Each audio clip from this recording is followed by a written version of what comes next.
If you didn't print this out from the website, there is a handout with the lists that we have up there with regard to potential MCP amendments, at least the list we have thus far. So what we wanted to do this morning is just have more kickoff discussion, and I hope we can have some discussion. I'm not going to spend a lot of time walking through the different items that are on that list. I am going to highlight a few of them, and then I think I'd like to maybe ask the committee if they have any particular issues or questions about items that are on the list or not on the list, and then open it up generally for a discussion. But what's on the list currently are changes that were held over from the 2014 amendments. Among those are the tetrafluoroethylene standard change, and related to that, language about the toxicity hierarchy, which toxicity values DEP would expect you to use. Changes that we've identified in the course of implementing the 2014 amendments. As Ken just mentioned, one of those is the half-inch threshold for when an AUL is needed for site with NAPL. And then changes that have been sent to me or proposed by staff in the time since we did the last amendment. So it's a mix of major proposals and very minor items, and I organized it so that those things that appear below that line on the last page are minor items. But as I look through it, there are other things I consider relatively minor that are above that line as well. But in terms of looking at it, we're trying to get a feel for what proposals, should we go forward with them, are going to take more time to develop, how we might go about doing that, which items we might convene some discussions as we develop the proposal and develop draft language, and which ones don't warrant that. And as I said, this is a working draft. This is a preliminary list. We're not necessarily even, we, meaning DEP, committed to all the items on that list. Some of them will likely drop off over time, and then we're also looking for suggestions of things that don't appear there that you would like to see added. I think getting this list out there now gives you a chance to see, has DEP already identified something I'm interested in having on that list? If not, send that information along to us. And also get you thinking about, the implications of the different items on that list, and whether or not you think we're really fully aware of that, and whether you want to bring that into the discussion. So in terms of the overall time frame for it, we think we'll continue to develop this list and have more discussions about it in the spring and summer. We think it's likely that we'd be in the position to have a public hearing draft sometime next fall. And that timing should work out in terms of the department's overall sort of focus on the EO 562 regulatory packages that it's dealing with right now. We really want those to kind of move on and clear out before we can propose something new. So that's another reason to start talking about this now, and it will give us a good amount of time to do a thoughtful job in terms of preparing the public hearing draft. So I think I covered this. In terms of what I hope to get out of it is to gather some initial input, flag the bigger issues, flag the ones that will probably need more discussion, talk about how to conduct those discussions. I didn't want to share that. That was my backup in case I did. So just want to shift to the list itself. And in terms of, where is it? There we go. In terms of which ones I thought I'd highlight first, I took the LSPA, I saw that the LSPA sent out a reminder about this meeting, and they highlighted a couple issues. So I thought I'd use that as a sort of starting point to go through those issues. Because for the most part, they focus on what are some of the bigger changes. So the first one there would be what's on this list as item 5, which is related to remedial additives. In 2014, we added the requirement that you get a presumptive approval for a plan for remedial additives within 100 feet of school, daycare, or residential building. And that was to address the concern for situations that had occurred where that the addition of remedial additives had led to a condition of vapor intrusion. So that really was the focus and the intent of that amendment, but it was written in such a way that it really didn't focus strictly on VOC contamination. So right now, this has created an issue. People who are doing remedial additives for soil TCLP stabilization are having to get the presumptive approval for those applications. So the proposed amendment would be just to focus that on VOC contamination. The second one I wanted to highlight, we've talked about here before, would be the item 14 on the list. And I think in past meetings, Paul has presented this. And I think this would be a major issue that would likely be one that we would hold additional meetings, separate meetings from this group, and then bring updates to this group, which is the reevaluation of how we look at imminent hazards and potentially focusing imminent hazards on those potential effects that occur over short-term exposure. That would mean some things that we now flag as imminent hazards would likely get treated as substantial hazards, and it may mean some difference in the process and the timeframes for dealing with them. So this is a major proposal. The one that's right below it, number 15, is related to it. It's updating the concentrations and list of chemicals that could pose an imminent hazard. We didn't update that list when we did the 2014 amendments. So depending on where we end up in terms of what we will be calling an imminent hazard, that list and what's on that list may change. Paul, do you want to add anything about that?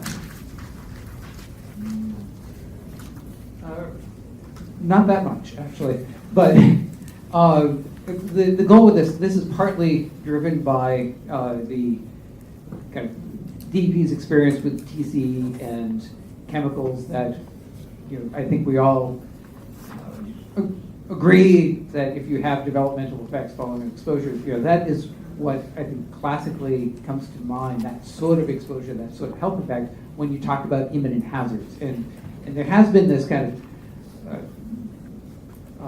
maybe discomfort, or it's difficult from a risk communication standpoint, and for some of the things that by definition are imminent hazards under the current regs.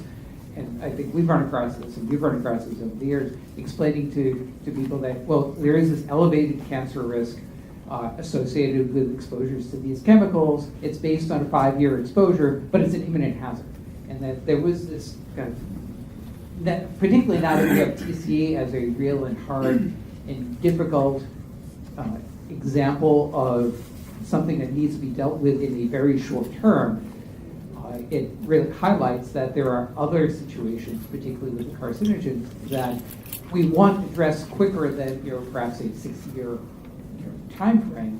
But it may be better not to use the imminent hazard process for that. There may be a better way of doing it that gives the appropriate level of attention, an appropriate expedited time frame, but not something that gives the impression that this has to be done within the next 2 weeks because something will happen. based on a 5-year exposure. So I think some of the things that, as you look at these, to keep in mind, it's not simply redefining the cancer risk as not being an imminent hazard.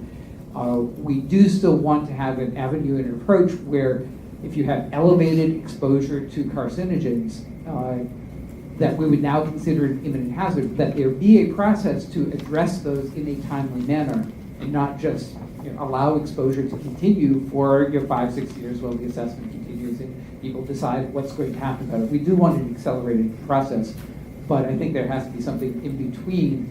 It can go on for a long period of time and you'll deal with it in a comprehensive response action 6 years from now, or it's an imminent hazard and it's a 2-hour notification, you have to do something today. There has to be something in between that I think would be more appropriate for that. So when you look at that, it's not only redefining what an imminent hazard is for some types of exposures and some types of chemicals, but also identifying the appropriate framework and time frame and response actions that would be needed to address that in a timely manner.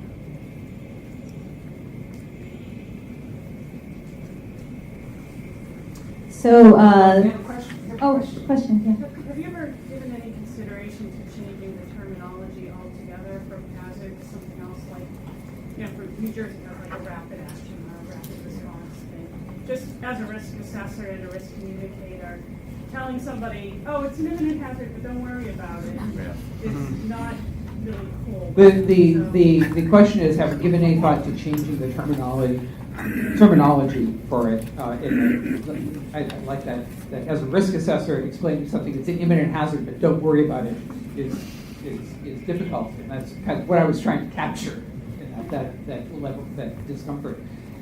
Yes, we have the whether it's prevalent. The reality is, I guess, is that there's certain language that comes to us from statute, and that it's the recommendations that we have had is, including from our legal staff, is that the language is in the statute, and we really need to have it tied back to that. So I think this is a slightly different approach to addressing that issue rather than just redefining using different words. But we have to use what's given to us in the law. That was our first thought.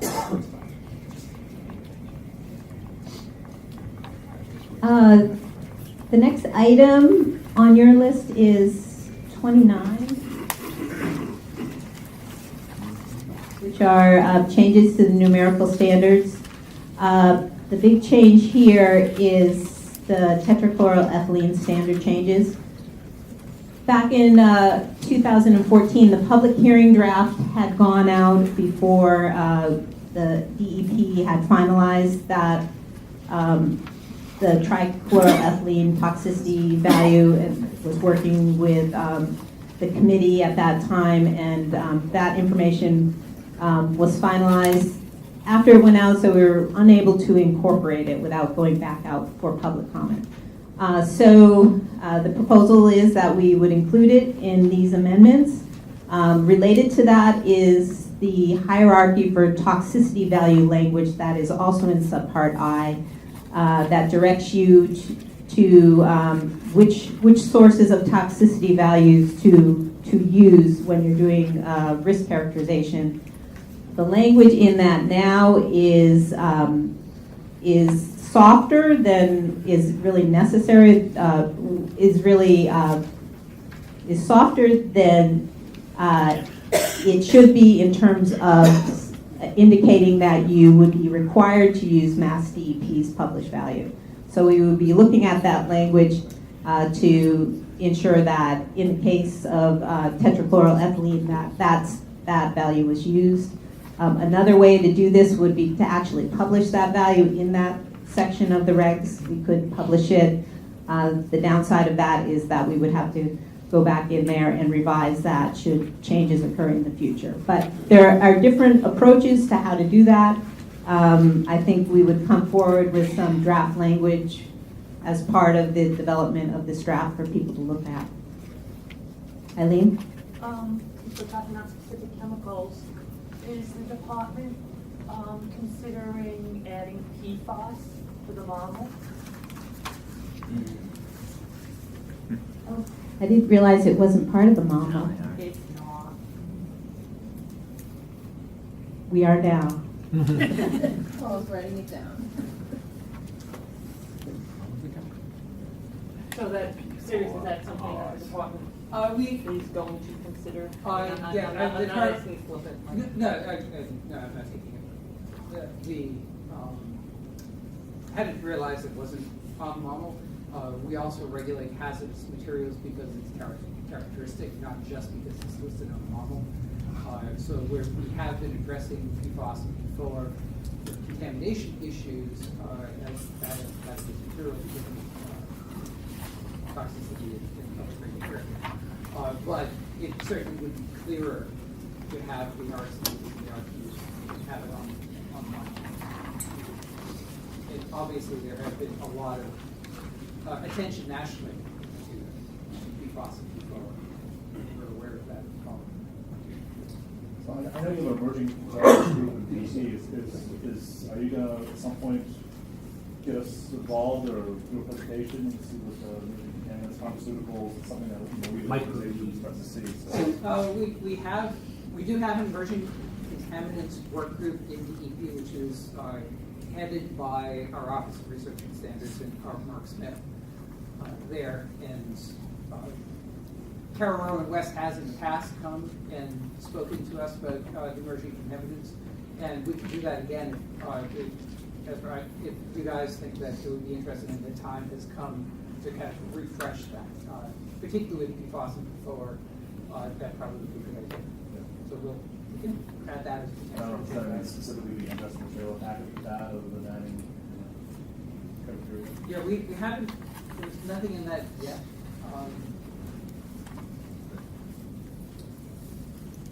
I would support that. I think that's a good idea.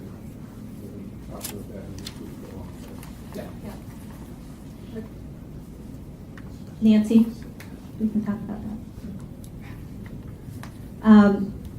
Just below that item, the next one, item 30. Oh, I'm sorry. Item 30. This is one we've mentioned before also. Ken was alluding to it earlier with respect. This is the provision that allows you to be above the GW1 standards for petroleum constituents in an area that's a Zone 2 or an aquifer protection district contiguous with the Zone 2. If you show that you have a stagnant and shrinking plume and you're a certain distance from the actual wellhead. One of the issues with this provision is that it's currently written at where the contamination is limited to oil. So that's been a problem for sites that have other constituents that meet the GW1 standards, but the way that's written, it doesn't allow them to make use of that provision. So at least initially, we want to look at the question of rewording that so that if you're otherwise meeting the GW1 standards for those other constituents, that it would apply. I think the LSPA in putting this issue on their list characterized it as related to the definition of oil. I don't know if we would necessarily go in there and make a change to the definition of oil. One of the reasons is, again, that is a term that comes from the statute, so we're somewhat limited in how we go to redefine that. But within that section of the regs, we could maybe get it more focused on petroleum constituents and make it clear that you could have other constituents below the GW1 standards. Now? So would that include the provision, the other provision is that there's no detection in the bedrock aquifer of anything? Yeah, there's no impact to bedrock. Right, so would that clarify, discussing that's only also talking about the petroleum compounds, and if there were impacts in bedrock that were other constituents that net would have to meet GW1 otherwise, and they did, then that would not be a barrier. Well, we'd have to look at the way that's worded as well. I think that the way it's currently worded, that wouldn't work because it says no impact to bedrock. I think it's probably fair to say if we have this on the list to look at it, then that opens it up to other suggestions about how it may be not flexible enough, not appropriate, and we can look at that.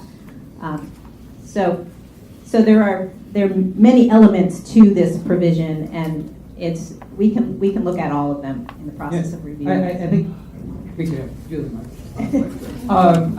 I think that's a good kind of example of kind of something that applies throughout all of this. That these are issues, specific issues that have come to us that can be viewed as placeholders and could involve. We're certainly open to broadening and discussing the issues surrounding all of these topics. It's not necessarily just limited to that. So for the petroleum compounds in certain GW1 area section, there are some very specific things that we think should be done, but also we're open to kind of looking at the big question of, we put out these regs several years ago now in order to address an issue and to provide some flexibility. And our goal then had been to then use that experience and at some point in the future see how it was working and seeing whether that flexibility is appropriate, whether it's appropriate to expand it, appropriate to contract it, appropriate to apply it in other kinds of situations. So that time has come. So these are specific placeholders, but take it as we're also open to the broader questions that come along with that. And to the extent that you want those broader questions kind of more specifically listed so we don't lose them, that would be great. And please do send those comments in and suggest that. Michelle? Sorry, because I know this messes up the discussion, but Paul's comment just made me think of a broader question, which is, and I recall from some prior discussion we had about the trailer package and other kinds of potential amendments, that you still do have different categories, right? So are you going to mess up potentially a fall public hearing draft by including potentially lots of other ideas for bigger, major, more different, more substantive, whatever you want to call it? Kind of changes. Yeah, I would hope that we could have all those discussions occur in this time frame. There are a couple major issues, but in comparison to what we did in 2014, this is a relatively modest package. So, and we could put proposals out for how we would handle it, and people can respond to that, or people could, send us their suggestions for language. So I think this is manageable within that time frame. Everything that's on this list. Yes, but if people want to expand one of these topics to redefining GW1 areas, well, that might be beyond this. Yeah. But to the extent that we can, and I think given that our need to wait until the EO 562 packages kind of move to give us space, that time will be effectively used for having these discussions. There's nothing that's magic about fall, except that there are some things that are held over that we don't want to continue to delay on. So. And fall as opposed to early summer, because we can't do early summer because of the EO 562 delay. And we can't do. I like this. I know. And I want to see how far. And we can generally don't do things in the summer because it's just not convenient. People aren't around for that. So a few more to highlight. The next one, 31, which is exposure point concentrations. We've also talked about this. I think there is, I've heard some support for this among LSPs for updating how we establish exposure point concentrations, estimate exposure point concentration. And we'd be looking to incorporate, allow for more clearly the use of incremental sampling methodology and EPA guidance on this issue. So we now have some sort of set rules for how you establish exposure point concentration for discrete and composite sampling, and we would be revisiting that provision and looking to evaluate how it could could represent the updated science and guidance on that. Hey Liz, Yes. when you say provide for, you're not meaning require. I think that would be part of the discussion, you know, how it would be worded and whether some things would be presented as options. There would probably be limits within those options of how you would do it. So I think that's yet to be determined. I think probably DEP would do a first draft of that language and have a discussion about it. Because I believe there's already been discussions that incremental sampling is not practical in the construction arena. Oh. Characterization. So you're saying the way this is written that it allow for not doing incremental sampling? Not requiring, making Right. it an option. Making it an fine, option. but not making it a requirement.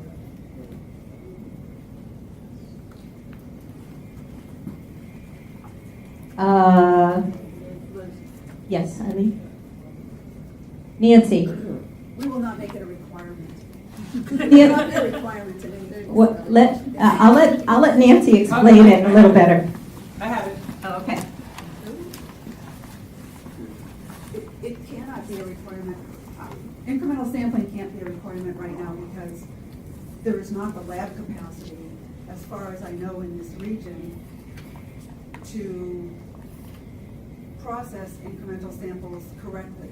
And if you do all the field work to collect incremental samples exactly as prescribed in the documentation that's out there, and then send it to a lab, and the lab doesn't process it accordingly, you just lost every advantage. It might even be worse than if you had done incremental. So that lab piece, that missing lab piece, is really going to, I think right now, even limit people's ability to use incremental sampling even when they want to use it, let alone us being able to require incremental sampling in all cases. So I look at this exposure point concentration revision as broader than just incremental sampling. There are other things that we can do to fix existing problems, I think. It's not just a move to require incremental sampling.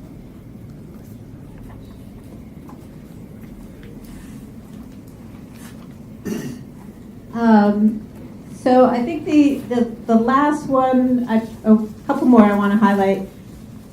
The permanent solution with conditions but no AUL. We've talked about creating possibly a category that would apply where you have subslab soil gas levels that are considered of concern under an existing building. There's also been a proposal to simplify the whole thing and just require it anytime levels remain above GW2. So to flag it for future building or redevelopment of an existing building. I'm sorry, require what? Not require, include in that category of permanent solution with conditions but no AULs, locations above GW2. I think right now that category is applies where you have an undeveloped property, so it's a flag for future development. But that creates some issues in terms of, in particular, if you have a large property that has room for redevelopment and also an existing building, it raises some question about what category applies for that permanent solution. So I think this is probably fits in that major discussion category. I think there are lots of different options to look at, and I think this is one that will take us some time to go through those, identify all the issues as we review what we want to do with this. And I think the final one, this was not one that was on the LSPA's list, but just to get you thinking about this, the last one above the line in terms of major issues is whether there should be some requirement for providing geolocation information to DEP in terms of sampling locations. Some other states are doing this. We think there would be a lot of utility going forward to have this kind of specific information. What we're unsure of is how much of this is actually part of the practice now, how much of a big deal this would or would not be. So I think we're looking for the LSP community to do some thinking about this and give us some feedback on it. As DEP moves into the next phase and we have the IPASS information up and available to everyone, it would be really a great thing if we could have this kind of information available on all these different sites. So this is more a matter of looking forward and whether now might be the time for this. We could limit it to monitoring wells, or we could also look at soil sampling locations, systems, that sort of thing. So this one is really one I would hope the LSPs would take up and give us some feedback on that. Janine? What's IPASS? IPASS? What is IPASS, Paul? I don't even know what the acronym stands for. Oh, you want the acronym? I don't know. Environmental information piece something access. Environmental information public access system. So IPASS, when we talk about it at DEP, or it's going to be the answer to everyone's prayers. But it's really going to be a way to pull information that's submitted to the department across programs all together and make that publicly available. So to the extent that we're getting better, more specific information in terms of locations and samples, that will really enhance the kind of data that everyone has available to them to kind of evaluate sites and sites nearby that may be related and that sort of thing. Yeah, it kind of IPASS in a broader thing, or actually more specifically, it's a series of contracts that we have that may total up to about $40 million that is to dedicated to revamping not only DEP's but the Secretariat's data systems to bring them up into the 21st century. Wayside cleanup has been benefited for years for having online document submittal and all of that. It's at least to bring all of the other programs up to a similar sort of being able to work online and submit documents online, and more importantly, I think, for the outside world to view information online and to go beyond what we're doing in wayside cleanup. So we're going to be carried along with us. And it really is, we're redesigning these data systems. And part of what Liz is trying to get at with this topic is we need to look at now the kind of information that we can or should be collecting, or at least reserving space for, so that we'll be able to have that when the systems allow us to use it and be able to evaluate data based on geolocation. That's coming in the future, and we need to start thinking about building that into the system now, because quite literally on the other side of that wall, we have programmers who are building the system. And if we don't tell them in the next, when it comes our turn, that this is what we want it to look like, this is what we need to collect, this is the type of information we want to present to the public, or present to the LSPs, present to the PRPs. If we don't build it in now, it's going to wait until the next generation. Who knows how many years from now. So we want to start thinking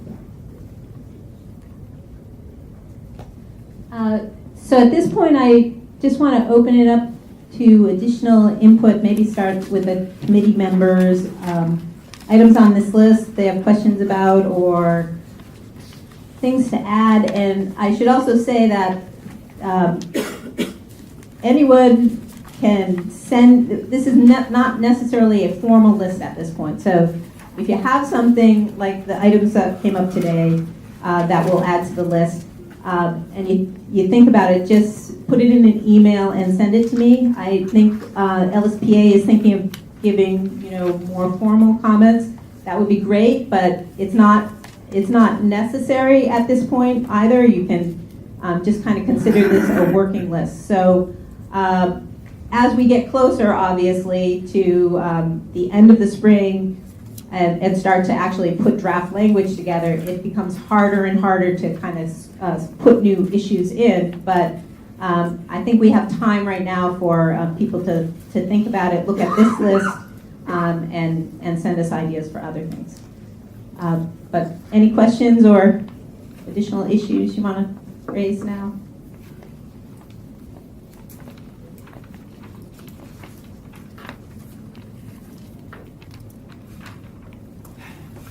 Oh, come on. Anywhere? Matt? Well, just thank you for the NPDWSA change you are proposing to drop. So we might have put together, for example, plans that failed because the January 96 land use didn't meet, but currently does, and so is that a possibility? Oh, you know what? Looking at Kevin O'Reilly's talk. That is one I meant to mention. I didn't, but First one. where is it? Oh, it's the second issue. So there are a lot of related provisions. What we're seeing now at this point in the program is there are some very old sites that are in potential drinking water source areas that have sat there. There's not actually any additional remediation going on because it's not really considered feasible for what levels are left behind there. But they're not able to achieve closure, and a lot of what those run into are this definition of non-potential drinking water source area and whether they can use it. So this is also a major sort of area for discussion. There's a definition there in the definition section about land uses that would drop out. It's really based on the GIS mapping of those areas. And the general idea is the more intense the land use, the more likely it is to be on this list of non-potential drinking water source area. But there are some kind of quirky things on that list. For example, landfills aren't on that list. So you can have a site right next to a landfill, but it wouldn't be considered non-potential drinking water source area. Wastewater treatment plants, there are a couple other things that would be obvious to be on that list that aren't there. That's one thing to consider. Another thing is that this list is based on land uses in place as of January 1996. So future development doesn't get taken into account. That was intentional because the idea was that future land use development could be done responsibly and not lead to future releases. But there has been some suggestion that we look at whether or not that's reasonable to maintain that. So yeah, that's another major area for discussion. I do have a question or Yeah. comment. It's on the fourth item related to remedial monitoring reports for APIN. Yeah. So are you suggesting that remedial monitoring reports be required post-permit solution? No. No, could you repeat that? Oh, so the question is related to item 4, and that's remedial monitoring reports. That's primarily an inconsistency in carrying through the inclusion of active exposure pathway mitigation measures as needing remedial monitoring reports in different parts of the regulations, but it wouldn't apply post-permit solution.